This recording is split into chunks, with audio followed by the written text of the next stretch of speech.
Well, welcome to the J Square Horror Podcast. I'm Josh. And I'm Jake.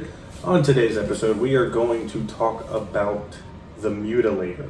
Yes, the Mutilator. Also known as Fall Break. Yeah. Fall Break. Fall Break.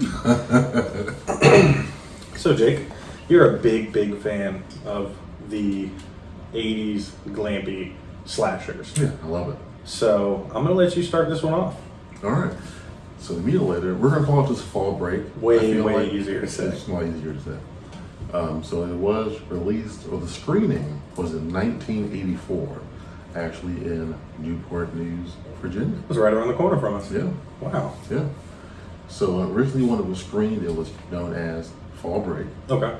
And then in 1985, I think January-ish, it was re-released or released officially under the name The Mutilator. Okay. Yeah. And that was in Los Angeles, I think.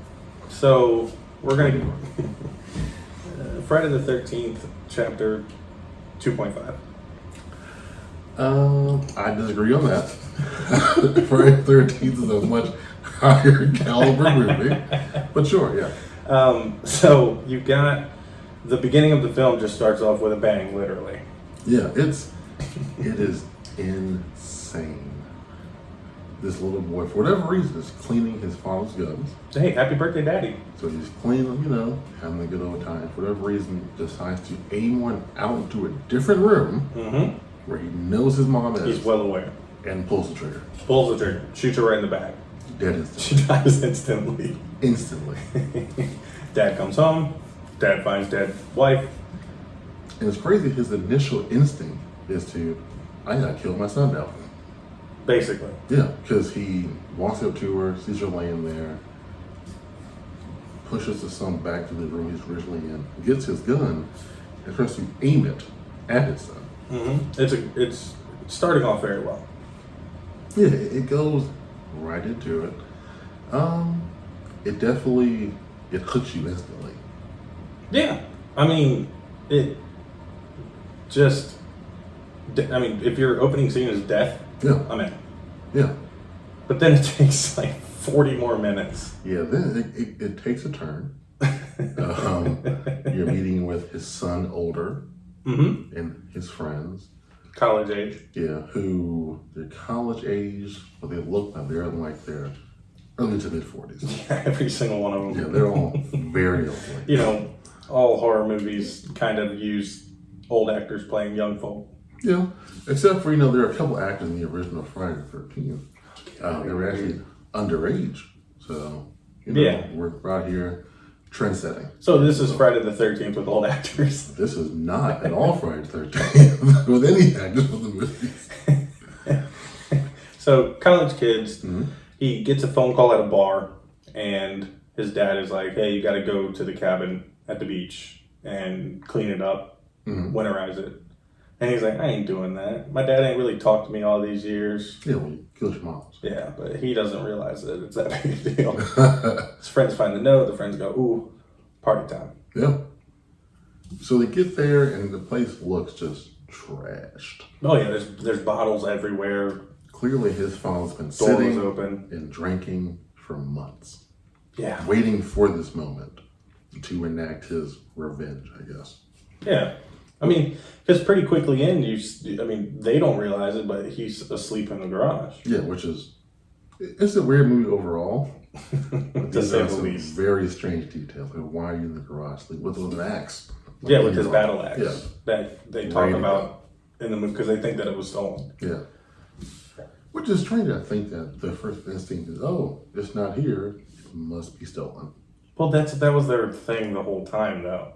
All the friends of the son were like, oh, somebody broke in, somebody partied here, the dad wasn't here. Yeah, but I feel like the son knows his dad. He knows, hey, killed my mom a few years ago. It probably fucked him up in the head. Probably drinks a lot. Yeah. And you can see the dad has, like, I guess they're daydreams or just dreams in general of killing his son. Yeah, I mean, he shoots him and slits his neck with the battle axe. Yes, very intense. Very intense. Very intense. So you got Jason. I'm sorry. You got the you got the Mutilator hidden in the garage in some little shed thing. Yeah. or like a closet, I guess. Yeah.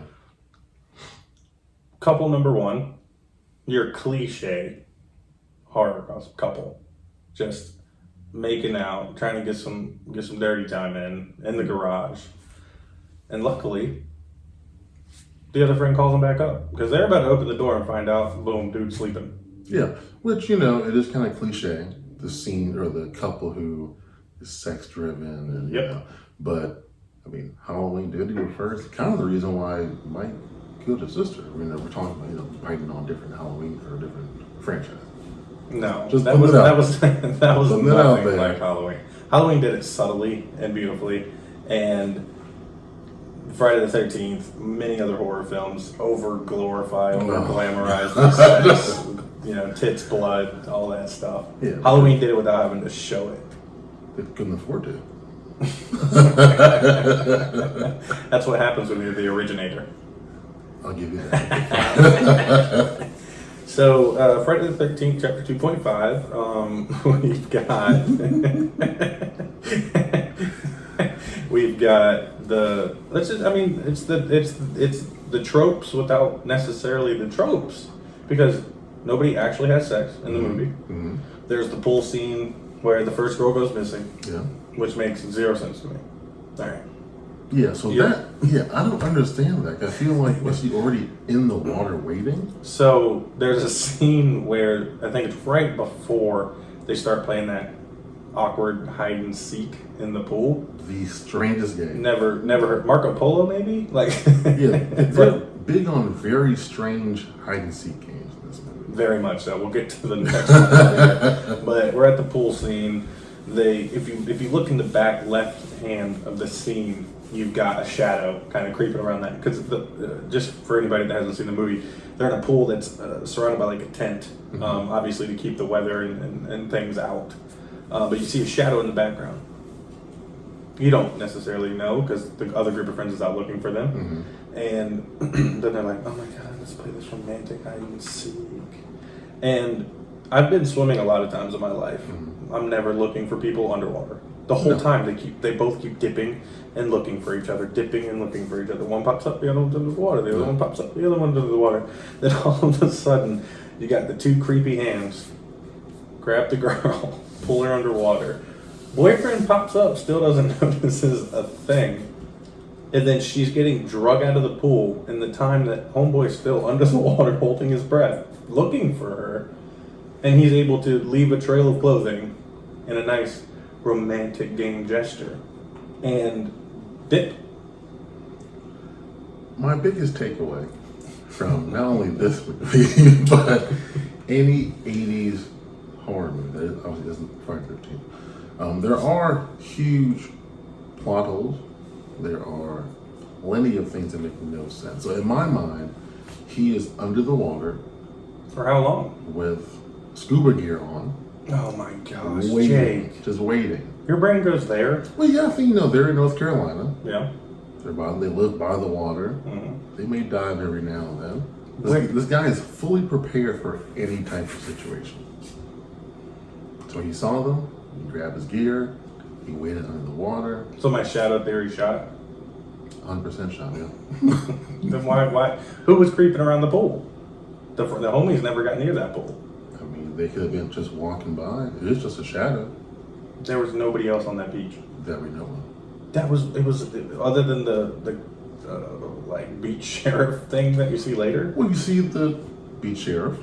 You see the cop earlier. People are. The cop turned off the bridge.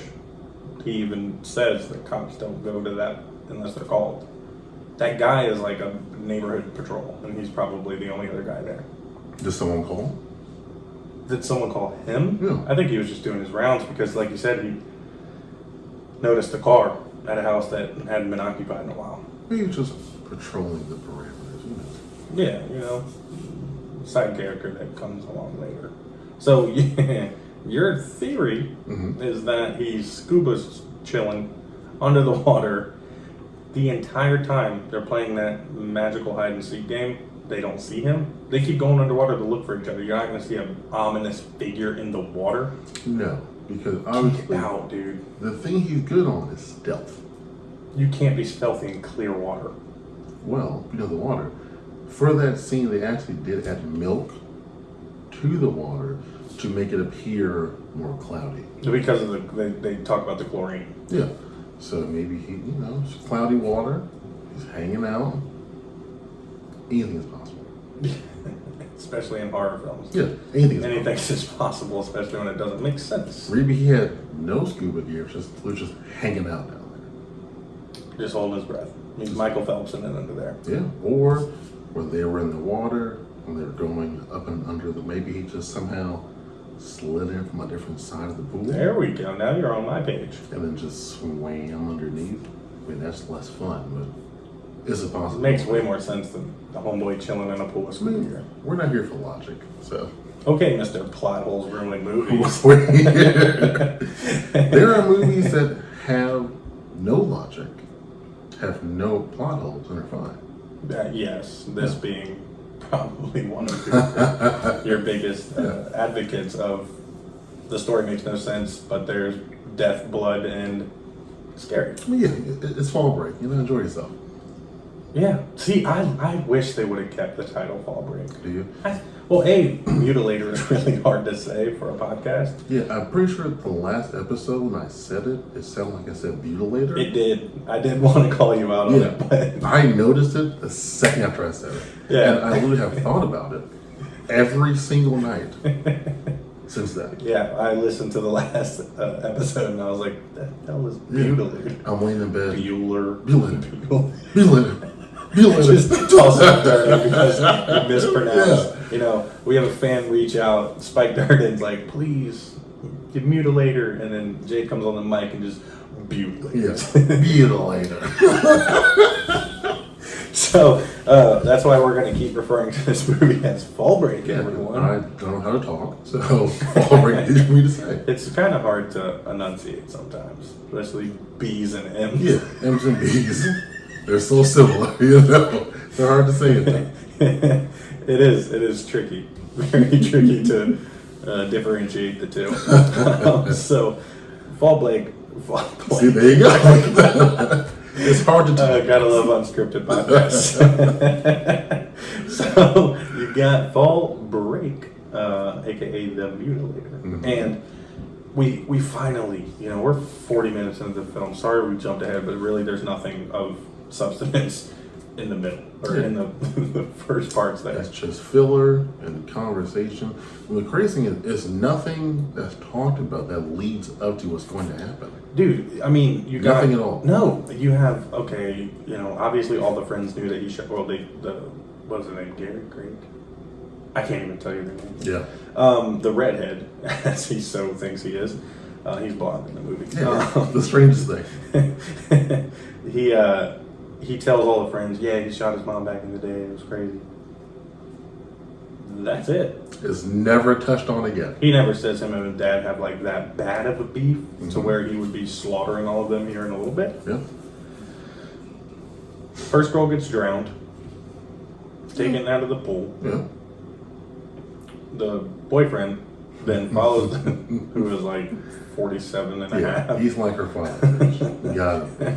He follows the trail of clothes, which I said, romantically thrown a screw, and he's putting on these articles of clothing, which I thought was so awesome that the movie was just like, we're not going to have a naked dude. Yeah. We're going to make sure he has all proper clothes. All of his clothes. Shoes and all.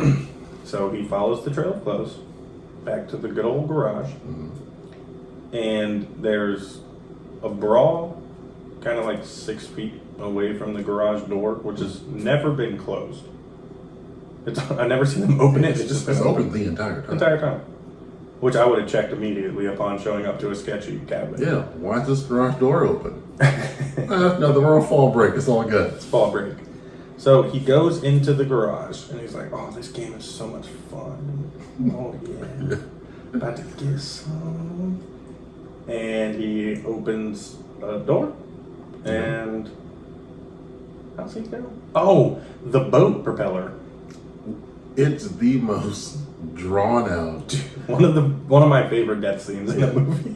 He comes out with, and he hits the dude in the chest a couple of times with it. Yeah. And the dude just stands there and just slowly starts to just moan and groan and thinking, dude. Never taken an acting lesson a day. I get this is your first movie, but you want your screen time. You're overdoing it. All right? It's so bad. He screams. He wiggles his head. He like slowly starts falling to the ground. Yeah. And it's just like, okay, nobody's hearing this. It's a boat motor. Which I don't understand that. Like the house is right there. They're underneath the house. Are there no windows open outside? They're underneath. They're in the beach houses. I don't know how everybody knows the layout of a beach house, but you go up a bunch of stairs into the main living area, which is usually right above a garage. That's where he is getting his chest ripped open by a boat propeller and screaming in agony. Which I get, but if someone across the street There's nobody in town, bro. was getting their chest ripped out. Like here currently? Yeah. Oh yeah. I'm pretty sure I'd hear it. I'm pretty sure I'd hear would too. something at least. Yeah. Like, out your balcony. Yeah, but if not, instead you let this guy just moan and groan and just give a very Oscar-worthy performance in this death scene. Yeah, he should have definitely won an Oscar or two for that death scene. He gets shoved in the closet, which we'll refer to it as the death closet. Because he then carries the body of the girl, who's now in a net. Yeah. Yeah. Where did that come from? No idea. It's like he fished her out of the pool. Yeah, pretty much. But he didn't. He carried her out on his shoulder. It makes no sense. Then he puts her on the hooks. Or like the metal stakes sticking out of the wall. Which I was a fan of that. Oh, big fan of that. I like that. He's a hunter. Well, we didn't touch base on that. So the I never did. sorry guys. All the taxidermy. Yeah, they go up. When they first get to the cabin, they kind of see all these taxidermies and prize. What are they called? Just taxidermy? I don't know. I don't hunt. I don't hunt either. I'm gonna say taxidermy. Yeah, just a bunch of taxidermy everywhere. And then you kind of start to see, ooh, is this going to be a weapon later? There's like a big hook thing that you use to get big fish. Yeah. There's a battle axe that's missing. Yeah. We talked about that. But yeah, the dad is a hunter. It's pretty good. I mean, that's hence the guns at the beginning of the movie and all of that stuff. Yes. Some of the dialogue is very interesting. Like in that scene. It's kind of like this episode where it's just like all over the place. He pulls the hook item down and he said, well, this is a gaff. Yeah. She said, oh, okay. And her initial question right there is, what is that? It's a gaff. Yeah. That's what I Want to know just... how it's used? This is what it is. The actors and actresses in this movie seem like they were just pulled right off the street. Yeah. Which I think is pretty cool. Like if they shot a film here and you need people just to talk nonsense, I'll do it. Oh yeah, sign me up. In a heartbeat. I'll be in a D-list horror movie that we talk about later on down the road. Yeah. Oh, 100%. I'll definitely be a death. I will give an even better Oscar-worthy death than he did. We got, finally, two deaths confirmed. Yeah. So all the friends are then like, oh, they went to walk on the beach. Well, which was a logical thought, I would think. So they're out there looking. Yeah. They bump into the beach patrol guy. Which I didn't know was a thing. Me neither. I've never seen Beach Patrol. He's got a Beach Patrol. He's got a patch. He's got a gun. He's got a flashlight. Kind of like a bomber jacket, like sheriff jacket type thing. Yeah. It's like a swoosh jacket. Yeah. So I'm thinking in my head while we're watching this scene is stellar character. Nope. Guess what, guys? We got our next death coming right up. Yeah. He, for some reason, decides to go to the house and start snooping around. Which is his job. But there's a bunch of people staying there. Like, why? What would? Because their friends were out walking around. Like, no, nobody was worried at that point that anybody was missing or anything was wrong. It's his job to worry. He's nosy. His job to be nosy too. I mean, if you're alone on a beach all the time, I guess you'd be nosy too. Yeah. People here, I can know everything they're doing. Yeah. So he's walking around the house, and Jake swears it's like a piece of fence. I think it's a machete, like super old rusted machete. Once again, this is Friday the 13th, chapter 2.5. So we got the It looks like a wood plank. It looks like an old rusty machete. Jason Voorhees would never be caught dead. The mom might. Yeah, caught dead with a rusty machete. All right, so we got the into the cheek death, or start to a death, because then he breaks out the battle axe and decapitates him. Yeah, which is big fan. Overkill. I don't care. What else do you want in a horror film? Well, I feel like the wooden plank through his head. It was like the cheek. He was still kind of alive. Yeah, give him splinters. It was a machete. He's gonna bleed out. I'm sure it's very uncomfortable. He wasn't gonna make it back to anywhere with half of a fence hanging out of his head. Big old machete. It was not a machete.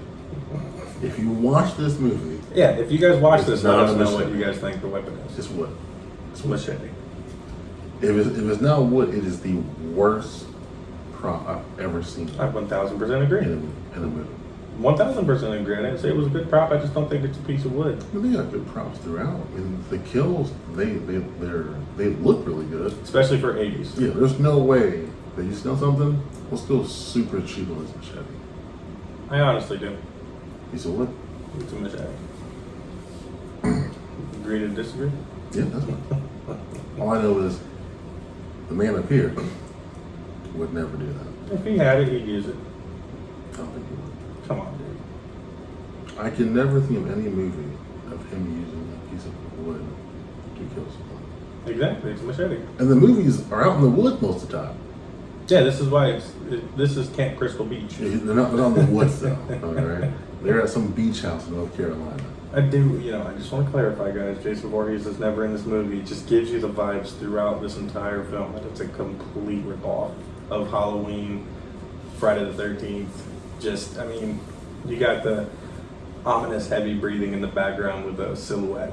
Okay.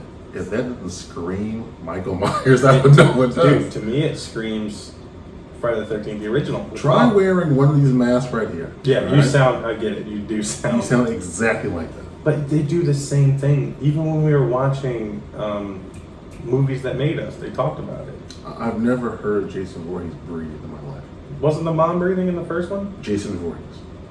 Okay, I just said Friday the 13th, part one. Jason Voorhees. Okay, well, let's get past that. This is very... You can't. This is very original Friday the 13th vibes. Okay, boom. No, I still Jason disagree Voorhees. though. No Jason Voorhees. Okay. I believe it's very mom-esque. No, you don't hear Mrs. Voorhees breathe on her. Okay. That's what I did. You guys can vouch for me. I said Friday the 13th and Halloween vibes. I did. I agree with Halloween vibes, yeah. Get out of here, dude. There's even like throughout the movie. There's not Yes, one there time. is. Yes, there is.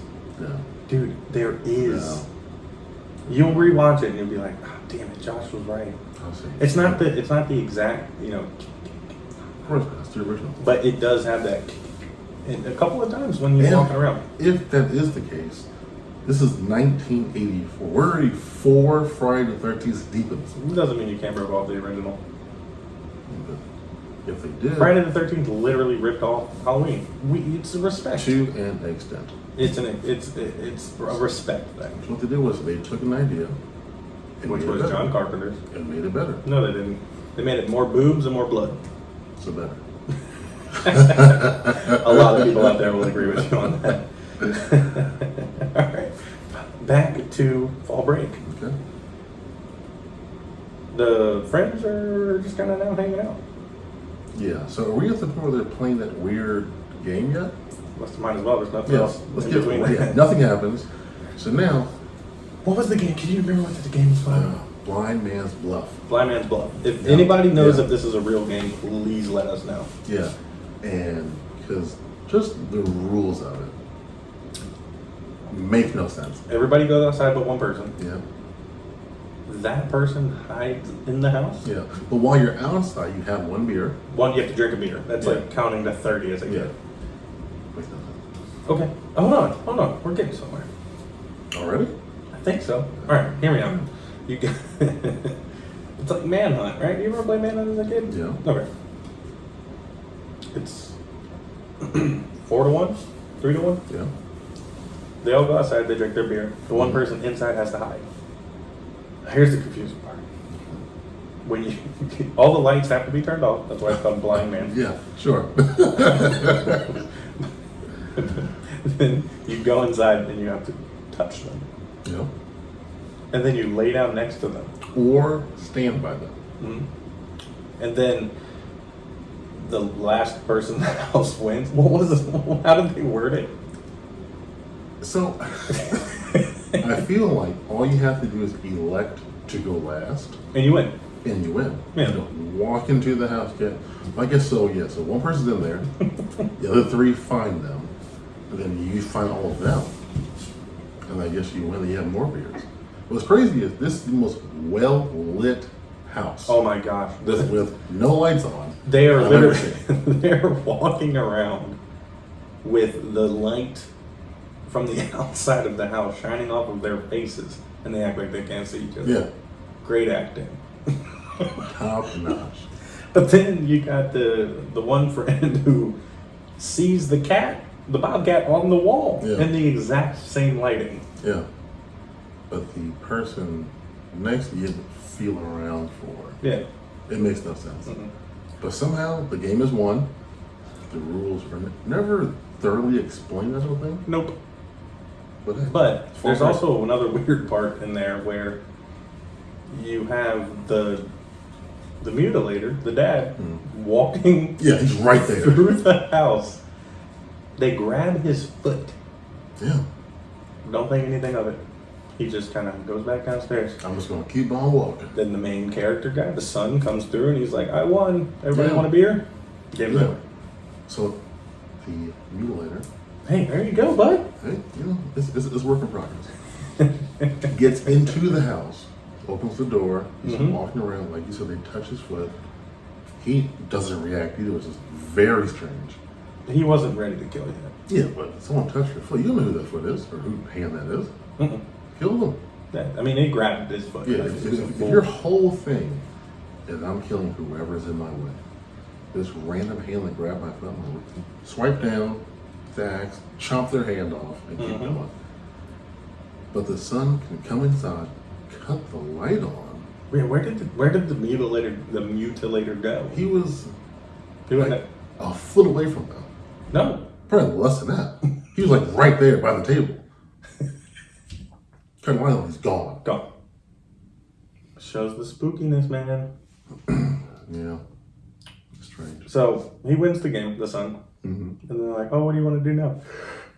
They all start acting tired. Yeah, right? Just see when I go to bed. Yeah. No, we're going to put on a full show. Yeah. And he's like, oh, I get it, guys. Yeah. So all the guys are thinking, all right. Now it's about to get interesting. Everybody goes to their respective rooms. The final girl and the son, she shoots it down instantly. Yeah, she ain't doing nothing. I've never heard someone say no like that, and then also they give you a solid no. No. But then kind of tell you, hey, it's probably a future no as well. Yeah, but maybe one day. But maybe one day. Just not here, not now. Yeah, not here, not now. Then you got the other couple making out on the bed. Then she's like, hold up. Where are our friends at? Which I've been thinking this entire time. Their friends have been gone for a while. And it's just the excuse of they're out having fun. Yeah, fall break. Yeah, I get it. Cool. Well, she's like, you ain't getting none until you go lock up the house and find our friends. I would have just gone downstairs. Didn't see them. Made some noises, stomped my feet around a little bit. They're sleeping on the couch. Yeah, they're on the couch. Passed out. I locked the doors. We're good? We're good. We're getting at it. There you go. She's doing a little tease. Yeah. Got a little present for you. And what's crazy is in that scene, it like fast forwards. It does some like some weird Charlie Chaplin. Yeah. He like dances out the door and then Strangest thing. like super quick paced music and just super comical, which is we both hate a lot of the the humor that you try to add into horror movies, but that one made me giggle, man. It was so misplaced that it just It worked for this movie. Fall break is still fall break. And I thought what was weird is as he's walking through like the house and outside, he like tucks his shirt in. No, so he goes outside. Yeah. And he's like, ooh, bird, it's a little nipply out here. Yeah. He starts buttoning up his shirt. Next scene, tucked in, fully buttoned, like he never took it off. I'm like, dude. That's the 80s, dude. Hey, man. So he walks around the house, outside. And he's like, whoever. I can't remember anything. I can't either. Well, I know Ralph. Ralph is the dude that's looking. Yeah. Okay. And we got one. Not to tie it with Friday the 13th, but I remember the name Ralph because it was Crazy Ralph in part 1 and part 2. Rip off. But let's carry on. All right. So then he goes, where? Where does he go? Where's your adventure on the outside of the house always going to end up? The garage. The garage. Yeah. And he goes, look at these panties on the door handle. Yeah. Ooh. And there's like this weird long scene. He like throws something onto the door or something. It's those. Do you remember earlier when they were talking about all the trophies? Yeah. There's that nailed up frame around like a nail. My dad threw this. The best out of all of them, and he framed it on the wall. It was one of those. It's like it looked like a railroad spike. Oh, okay. But it's not. It's like some little metal pokey thing. Mm-hmm. So he's like, come on, guys. It's time to play. No, it's time to go to bed. I'm trying to get laid, is all he's thinking. Pretty much, yeah. But he's the prankster of the group. So he's searching around the garage. He's like, y'all ain't coming out? I'm going to nail you in. Grabs a hammer and a nail. This makes no sense. Yeah, hammer and a nail. No, it's not going to work. And goes, I'm not going to do that. Yeah, it wouldn't work. We're not going to do it. Then he starts backing up. Here comes old daddy boy. Pitchfork through the neck. Door opens. And he gets pitchforked into the door with all the other dead bodies. The death closet. Yeah. But somehow, this is either the thickest door I've ever seen or the sharpest pitchfork ever. There's no way. Okay, here he comes, guys. The guy. Yeah. The guy that just said that a piece of wood can go through someone's cheek. Continue. If a piece of wood is sharp enough, you can shove it through someone's face. But anyway, this goes back into the whole, Halloween kind of knockoff thing too. I don't know if you guys remember or not. Quick story: the original Halloween, Michael Myers puts the kitchen knife to the guy's chest, hold on the door. We talk about it in episode 1. Yeah. So in this kill, he has a pitchfork. To me, it doesn't look very long at all. Average size pitchfork. I think less than average. Somehow can put it through his neck, but not through the door completely, and it can hold this grown man in place. Yeah, so sure. It's funny because when that scene was happening, I'm thinking to myself, oh God. I have the weapon master himself, Jake. Yeah. And we're going to talk about this scene. He's going to go, this is impossible. Yeah. It's too big of a pitchfork, too skinny of a door. All right. So if you rewatch that scene, where it lines up, so say here's the door, right? That's not true. Right? So listen, here's the door. Where he sends it through, no. On the back side of the door is another piece of wood that's in the frame that's thicker, which makes it all happen. This makes it all piece of wood possible. on the back of the door, that's where the magic happens. It's a 2x4, baby. It can hold anything. All right. Once again, guys, this kill is happening in the garage. He screams because a pitchfork got shoved through his throat. It does not collapse his airwaves, so he lets out a scream. Everybody else is upstairs trying to sleep, which means the house is silent. There's nobody on the island. Once again, nobody hears anything. Which you would hear the water outside. You hear this guy screaming like beneath you. It's Ralph. That's Ralph, man. You guys, everybody in that house knows he was out looking for somebody. Yeah, Ralph is the most well-known character, I feel like. He's obnoxious the entire movie. The entire movie. And the fact that of all the movie, or all the characters in the movie, the only name we remember is Ralph. He was a star in the making, man. Okay. Star in the making. He was meant to be big. So then his girlfriend is like looking at her watch while reading a book. And she's in like this little night-night ninny with some bloomers. I don't know why she's reading a book, though. Dude. You have to do that there, looking for your friends, and, a risky part of town so far, based on people disappearing. Left and right. Yeah. You're reading a book? Makes no sense. But anyway, she's like, something must be wrong. She gets up, goes and wakes up the other couple. Who aren't doing anything. No, he was sleeping and she was kind of like tossing and turning. They're both like fully clothed too. Yeah, straight up in their entire... Which is weird because you see him undress. Yeah. Like a scene before. So like he undressed, but his clothes were right back on. Well, because he knew he wasn't getting like he's like, I'm putting this all away. So... But it all the way up. So what? This drawing a blank. What happens next? I think they all go out there. Mm-hmm. Yeah, they do. Mm-hmm. There's like this really weird scene where the main couple kind of come out and there's a doll hanging down, and it says, "Gotcha, Ralph," or something. Oh like that. yeah, because they're looking for him, and then. But didn't the other girl just come wake them up? Why didn't we see it in that scene? Well, there's we're just seeing from different point of views, and she's distraught. She can't find Ralph.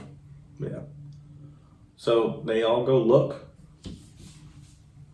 Then they do what so many people do wrong in horror movies. Before they do that, actually, Ralph's girlfriend is the fastest dresser. No. Oh yeah. Well. Yeah. Yeah. Yeah. Probably in the history of getting. They both are technically. Yeah. Peggy. Peggy was Ralph's girlfriend. That's Ralph's girlfriend. Peggy? Peggy was Ralph's girlfriend because I was saying that annoying song. Yeah. So they kind of meet outside the garage and go, "We're gonna split up. You two girls go on this side of the house. I'll go on this side of the house." And the girlfriend's like, "Nah, bro, I'm going with you." Yeah. She's like, "Fine, I'll go this way. You guys go that way." Not even a millisecond past that split up, Mutilator standing right there gets her. Right? Dead. So I'm not sure how quiet sand is. I'm pretty sure. So quiet. I'm pretty sure it makes noise. Sorry, guys. Yeah. So he grabs her, and then he's like, "This is where I get my name, the Mutilator." He clears off the workbench, grabs that hook. What's it called? Gaff. Gaff? Hmm? The gaff from earlier. We knew it was going to come up. Yeah. They had to. Because they should have too many times. Way too many times. Yeah. How do I be politically correct here? He uses the said hook. He hit her in the nether regions. And then comes through the lower stomach. Yeah. Mind you, she is fully alive throughout this entire process. Yeah. Big fish hook through the no-no zone. Out the tummy. Yeah.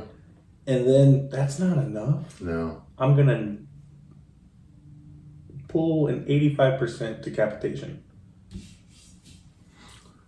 So that's what confused me. Because when I first saw it, I thought he took her head completely all the way. Just like he did to the Snoopy guy. Yeah, so why are you half-assed it all of a sudden? He was tired from the hook incident. Yeah, that's pretty probably aggressive even for him. Yeah, he earned his title. He said, "Man." And while we were I'm watching sick. it was like, brought me Terrifier vibes. Yeah. Yeah. Definitely gave me some Terrifier vibes, man. Once again, you guys, we're at a secluded beach house. She got a fish hook through her. She got decapitated 85%. They haven't heard a peep. And what's crazy is they just walked off. There is no way you'd hear any of that. You didn't 30 hear seconds max. The knocking of the things off the workbench. Yeah. That would have drawn attention and you would have ran in there. Yeah. Maybe could have saved her. I don't think so.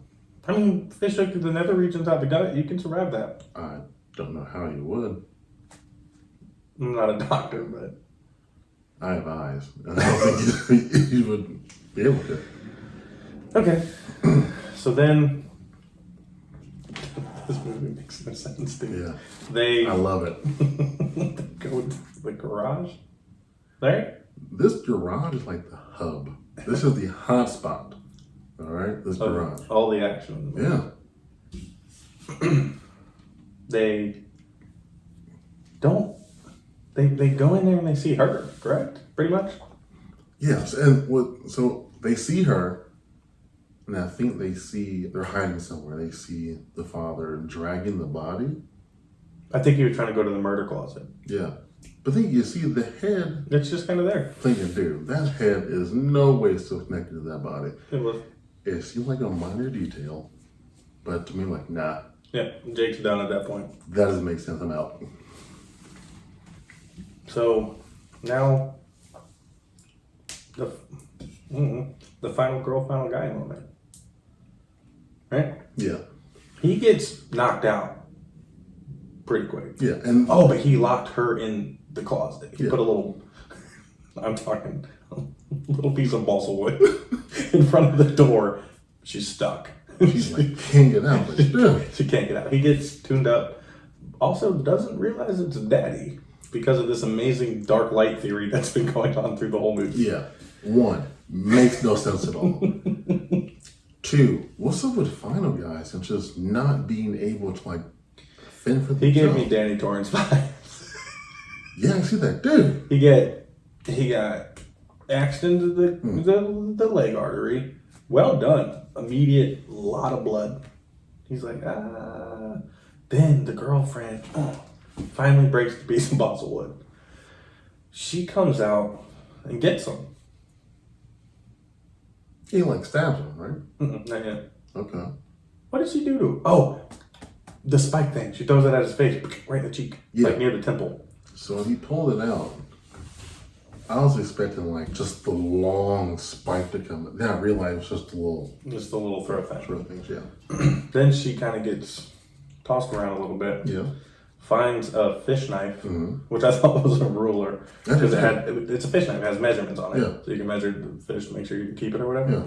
I'm not a fisherman or a hunter, so I just assumed that's what it was. Yeah. Stabs him in the chest. Yeah. Has a Laurie Strode moment. I didn't. The final girl prevails. Yeah. She gets her boyfriend. They get into the jalopy, the piece of crap car. They can't start it. Of course not. Horror movie 101. Of course. You're flooding the engine. They're starting to fight like every couple would in that instance, right? I'm like, dude, I'm trying to save us. He's got a bloody nose. Looks like Halloween makeup. Yeah, from what? I think he got punched in the face or something. Who punched him in the face? I think when his dad and him tussled a little bit. His dad punched him in the face. He did not see his face at all? Didn't recognize the face at all. So, for some reason, he's like, sweetie, turn the headlights off. The battery's going to die. So she clicks them on and off. Why is that your concern right now? Mm-hmm. She clicks them on and off. Guess what? Daddy's not there. So the very first time I saw this movie, I thought the two of them were in cahoots at first. Who? The father and the son. Because that whole scene, it made no sense to me at all. After this time, doesn't make any more sense to you? Yeah, so seeing it again, I'm like, no, it still makes no sense, but I know now they're not in cahoots. They're not in cahoots. So I'm expecting, because once again, this whole movie, I'm thinking it's a Friday the 13th Halloween ripoff. Whole time. Don't worry, we'll get there. Okay. So I was expecting hand on the glass, breaks the glass, pulls her out. That's where my brain went. Yeah. He went another route. He said, I'm going to the back. Yeah. I'm going to crawl up the top, use my battle axe. Which is also kind of Michael Myers' yeah. Yeah, very much so. Yeah. Climbs up the back. And then gets the iconic through right between both of them. They both scream and freak out. Yeah. Yeah, at this point, so it's good to be. The car has started at some point throughout this entire thing. The car somehow started. She has the old school car lighter going. Oh yeah, so the dad reaches through the convertible, choking out son. At this point, the son has no idea who it is. Nope, no idea. So she does, the old school, for our fans that aren't young enough to remember this, there used to be this cool little button thing that you pressed in a car that was a lighter. It popped out, you knew it was hot enough. I thought it was pretty good makeup, pretty good scene. Puts it in his hand, burns it down across. Dad's like, ouchie. Yeah. That did not feel the first noise he's made the entire movie, other than breathing. Yeah. He's like, ooh, shit. Yeah. That was hot. He pulls out. Car is somehow running. And they kind of peel off in like a backup kind of way. Yeah. Then the random cops show up. They're screaming. For some reason, the son, I don't know if you caught this, what I did. He's got the window cracked. He's like, he's like, help, help. Then the dad gets back on the trunk. And she's like, I got an idea. I'm going to throw this bitch in reverse. And I got a very shittily put together center block wall, 3.5 feet high. I'm going to back up into it. She guns it. Yeah, pretty much for a visual for you guys. He's on the trunk of the car. She guns it in reverse into 3.5 tall foot. pretty much a gray wall of Legos. It's supposed to be center blocks, but it's styrofoam at best. And as soon as she hits it, half the wall falls apart. It just shatters behind him. And it somehow splits him in half. So the cop comes up to the window and is like, pull up. The first thing he says, pull up. And so they pull up. The body falls off the back of the car. You got the split parts, right? Movie's over, right? No. The cop, for some reason, I guess this is what cops would do. So he goes to the body of a split in half man. Homeboy grabs the battle axe. There goes his leg. He's screaming. There's a manic laughter from the dude, the dad, and then he dies. Yeah. Cutscene. Hospital. Right? Yeah, dude, that's it. Oh yeah. Cutscene. Hospital. The son comes out, walks over to a nurse. How's she doing? The same. Yeah, the same as in What? we were still at the house? What save is that? He enters the room, and in comes the Friday the 13th. No, sorry. Nightmare on Elm Street. Well, actually, manic stare in a hospital. yeah, I'll give you that. The music was like the original Friday the 13th, where Alice is sitting out in the canoe.